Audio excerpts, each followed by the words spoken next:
Gentlemen, here we are. Cheers to you, our first episode of 2022. Happy New Year, man. May it Happy not New Year. suck like Yes. 2021. How are you guys doing? Fantastic. 2021 was a good year, dude. It was a good year.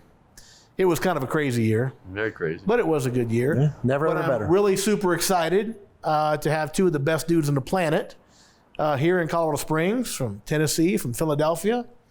Appreciate you guys coming out. Been doing some work this week, producing some great content for all the members. And we are here in the new EGIA Contractor University Studios, and it's quite a facility. We're in one room here. And as per our usual methodology here, we got some cigars and we got some fine adult beverages. So G-Man, being that you're the aficionado of both of the above, why don't you talk about what we're drinking and I guess about what we're smoking too. Yeah, outstanding. So what we're serving right now is the Pot Still Willet Reserve, which is just an outstanding whiskey. And it was not supposed to be part of the show today. It was not supposed to be part of the show It was today, actually but part of your private collection. It was a found bottle, and I didn't know. It was Gary. it's part of the private collection. Gary had it packed up to take back to Tennessee with him. Like, hey, this looks good. But here we are. But I found a bottle to replace it with tonight. Yeah. So It's the genie bottle, right? And It's the genie bottle. If you rub it, the bottle, who comes out? Well, What's her name? Barbara Eden. Barbara Eden. I Dream of Genie. Okay, I Dream of Genie. these youngsters Yes. won't know anything about Barbara Eden. Yeah, that's a reference that's going back into the 70s. Yeah. Second bottle that we're going to be working on is the Sam Houston 15, which is an allocation. We're lucky to come by that. Andy, our major studio producer back here, Esteemed production coordinator. he was able to find us a couple of those bottles from our local source. Yep. And so the Sam Houston 15 is tough to come by, but it is also just an outstanding bourbon. Kind of heavy on the alcohol. It's about a 110 proof, so it's for you know you're drinking bourbon. My papa would say it puts some hair on your chest. Yeah, you know you're drinking bourbon. Unfortunately, it doesn't work on your head. And we got a little Noah's Mill, which is another really great bourbon that's kind of hard to come by. We've got an Elijah Craig a custom barrel that's made specific for the people here locally that sell. Really? Yeah, they bottle it out of their own cask, and that is well, I got connections locally. The guy takes a shine to us because we buy some stuff from him. And then there's a little Sazerac rye over there, which is One of your favorites. That's probably my favorite. Yeah. That's my everyday favorite. Yeah, I It's the agree. one that That's my favorite rye. It's a relaxing rye Yeah. for sure. Well, this Genie in the bottle is pretty good stuff. I'll tell you that. Cigars wise, we got a variety. We got a Macanudo. We got a Romeo and Julieta. I think Monte Cristo. We got a Monte Cristo there. Andy behind the camera looks like he's got a Macanudo there. So we've got a fine selection. Nice. Well, guys, as I said, good to have you here in town, and want to talk about the wow experience and the not so wow experience for service contractors. Yeah. You know, there's a lot that goes into running a contracting business, and a lot of times we get lost in the internal operations and we forget about that wow experience for our homeowners. So we're going to talk about a couple of examples of some great service and some not so great service. But first, I want to hear from both of you, just in terms of, you know, your philosophy, how important it is, you know, conceptually, how important it is having that great service. How does great service actually tie into profitability and success of your company? And, you know, Gary's, most people know, have built, bought, and sold many, many companies over the years, and still in that process. Just bought a couple of new companies recently, right? Mm-hmm. Yep. And so when you go into a new company, when you make a new acquisition, how important is that service? To me, it was one of the first things we have to do is we have to kind of set a standard for what we're going to do. So pricing obviously is going to be in relationship to the value that you provide. So if your service isn't very good, doesn't stand up to the price, you got a bit of a problem, which I think we're going to talk about, you know, on this case, probably where the value didn't stand up. Right. So I would suggest that you have core values of the company, how you want to run a call, and create a standard operating procedure, an SOP. And that SOP on our technology, the Contractor University site, you know, we call that the perfect service call, the perfect installation, the perfect maintenance call. it's not perfect, obviously. So Right. each one of these It's an contracts. aspiration. Well, what we want is each company here to grab a hold of that and customize it to make that their Right. standard. And then the idea that you would try to teach people to live up to that standard is the goal. Like Yeah. we're gonna, we're not going to have the same call run the same way every time by different technicians or different install crews. Right. But we aspire to that. So it's the old idea, if you can create the idea of perfection is unattainable, but if you chase it, excellence can be attained. To me, that's the reason you have a standard operating procedure and the reason you work on that and you train on that. So Yeah. what are your thoughts on that?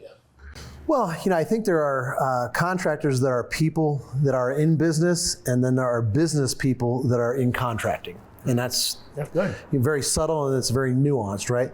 But the contractors that are people that are in business are thinking about, just doing the work, turning the wrenches, right? And that's why customers basically think that because you put your name on a website or a business card or in the yellow pages or on a truck, and you say you do plumbing, heating, cooling, electrical, right? They basically treat you all the same, right? Because you all can turn the wrenches equally. And that's just not the reality of it, because it's not about the turning of the wrenches. It's about, from a customer experience side, it's about what you get and about how you feel about what you spend for what you get. And we talk about it all the time in all that we do in sales and marketing, right? Nobody's buying, going to Disney, to get tickets, the hotel, the airfare, the rental car, the crappy food, the souvenirs, right? When you ask what Disney sells, Standing in line, right? The weights, right? When you ask people what does Disney sell, across the board, everybody says experience, happiness, memories, dreams, smiles, all that good stuff, right? No, that's not what Disney sells. They sell all the other stuff. But what you bought into was getting the experience, the dreams, the memories, the happiness, the smiles. The funny thing is, in our industry, when you ask contractors, the contracting people that are, in business, what do? They say, we sell heating and cooling, service, install, maintenance, things of that nature. No, you don't. We basically make people's lives healthy, happy, comfortable, enjoyable, right? But we don't, unfortunately, in this business, we don't think that way. And therefore, we get it wrong. We focus on the wrong things. And that leads us into, I think, what we're going to talk about here today is the wow experience and the swow experience, right? The sub-wow. Right. Right? Because we had that today. We had that today. We're going to talk about, and one of my dear friends, I call the Godfather, Leland Smith, he found some very creative ways in his company to drive that wow experience. He used to call it good deeds for free. And they marketed that. That was their brand, good deeds for free. And they not only encouraged their people to go out and do good deeds for free, they incentivized it. Like the technicians or installers, they could come back, and it was based on the honor system, and they could, tell the story of what they did for that homeowner, change a light bulb, cut the grass, whatever. I mean, crazy stuff they would do, right?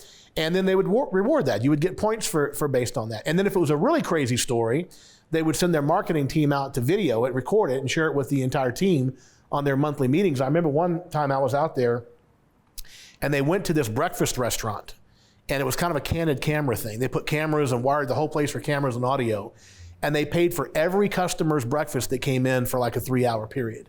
And so people would come in, order their food, and go to pay for it, and they would say, no, it's on Service Champions today. And people would be like, what? And they get these great reactions. But that was the culture of that company, this good deeds for free. So, you guys have been doing this for a lot of years as consultants, trainers in your own companies and different things. What are some of the ways that contractors can incentivize their people to go out and deliver this kind of, this wow experience? I'll let you start. Well, attitude reflects leadership. And so you have to believe that this is not a gimmick, right? You're not doing this for the publicity. You're doing it because it's the right thing to do. It's the good thing to do. It's not what we do, it's who we are at our core, right? And so, some of the things that we can do to, incentivize our people is really more so, actually, I think more so empower them, right? Tell them, what it is that we're trying to accomplish and why we're trying to accomplish it. And what does it mean to the customer when we do these types of things? But also, more importantly, what does it mean to your job security? What does it mean to the buzz of building the brand, the name, right? And again, who we are. Because we want people, your brand, you don't own your brand anymore. Your brand is what the public says your brand is, no matter what you say. So the customer, the consumer, the public owns your brand. Yeah. And so, that's what we want. We want to trust the public to see us as we're the people you call when you need your life impacted in a positive way, right? And sometimes that means it's just a high level of service, quality, and excellence. And other times it means, we decided to waive the charge on this today because it was simple. It's not something that you would know, nor should you know. And, it was easy enough for us to do it when we were in the area. We hope you'll think of us next time, or you become part of the service agreement family. And so I think it's more of a mindset, to kind of play off of your genre, right, that you're a master in, is the mindset, is to kind of think about it that way versus really trying to incentivize it. It's empowering the team with, here's who I want you to be as a technician. Here's who I want you to be as an installer. Here's who I want you to be as a comfort advisor. Right? Here's who I want you to be as a call taker when you get that complaint over the phone, right? And you're empowered. And again, maybe you put some parameters on it, right? We'll go up to $250 worth of expense or $500 worth of expense or whatever it takes to make it right, to where we're protecting the core values that we say are our brand. Right? And so I kind of leave it a little loose and nebulous that way. I'm going to bring it back to Gary in relation to the digital marketing space. Obviously, you have a digital marketing company. And one of the things that you guys really work hard at and deliver for clients is those great reviews. And the great reviews are a reflection of the great service. So the great service is not just something because it feels good. Like, what's the real business impact of delivering that service and getting those reviews that you guys do for clients? And it's a big deal for all of us. I read recently that something like 85% of people give the same credibility to an online review as they would a friend. Yeah. So talk to us about how important that part of it is. So two things. I want to jump in on a comment that he made, and then I'll answer your comment. So culture, I think, is the kind of the key phraseology that I would use. Like, Leland has created a culture that it's okay to be inefficient on a service call. Absolutely. Because we had a young man named Robert, and he noticed that an older lady, she was in her 90s, we did a service repair. She hadn't weeded her garden. And so, Robert asked permission, could he help her out and weed her garden? So he went and got the hoe. And so Robert, cleaned up the garden for her, and she was, ecstatic about it. So culturally, the efficiency of that service call, he spent an hour doing something that's non-billable. So I think that also comes back to Leland's company, and our companies are typically higher priced. So the idea that we're being, good people, good deeds, and so forth, and you got to give Robert permission to do that. Right. Like, the dispatcher can't be down Robert's throat, right, saying, Robert, you've got 18 calls left. What are you doing? Right. But so what an amazing thing for him to do, and then for you as the owner to celebrate that, not criticize that. So that comes back to the core values. So we have an intranet inside of our company. And we incent, which was back to your question, is how do you incent people to do that? We have a 1% revenue bonus that we create, and it's based on the core value stories. Mm-hmm. So when people are writing core value stories, we write that story that goes to the entire company. They see that thread about what Robert did. That's great. So for us, it's about reinforcing the nature of the culture about, hey, it's okay to do that. Robert did a great thing. We're all celebrating that, but there's also compensation for Robert and everybody in the company based on the number of core value stories that they write about brand experience. What kind of great things did we do for peak?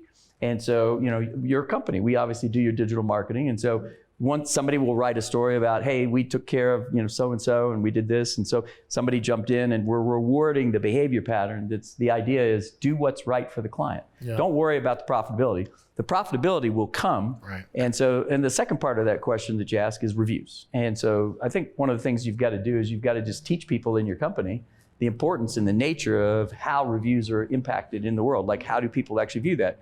Do most of your service technicians know that reviews make that big of a difference in terms of referrals?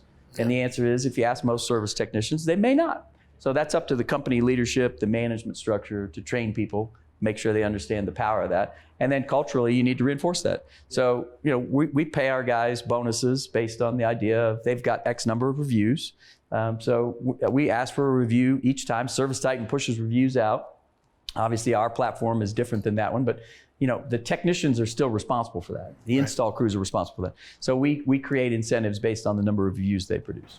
And go ahead. So, so to get a little bit specific there, right? I mean, what are the things, that was what you really asked, is like, what are the things that we can do? So I'm going to empower my people. There are things that we can do within the line of what it is that we do, right? As far as HVAC, plumbing, electrical, solar, and whatnot. But I want you to, start to think beyond that, right? So like, you might go ahead and say, hey, I'll go ahead and change any light bulbs. I have my step ladder out. I can change any light bulbs. As long as you have the light bulbs, I'll change them, right? We don't supply those, right? But we'll do that. We'll change batteries and smoke detectors and smoke fire alarms and carbon monoxide detectors. We'll test all of those things.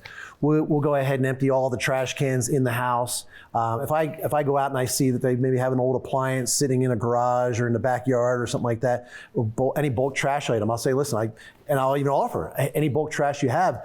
A lot of people, they don't have trucks, and they're not going to call 1-800-GOT-JUNK or somebody like that. And so, hey, we can take that, we can recycle, we can get rid of for you. Yeah. Right now, it's very timely, right? We can take down the holiday lights, for you. Or obviously in the fall, we can put them up. We can shovel driveways. We can plow driveways.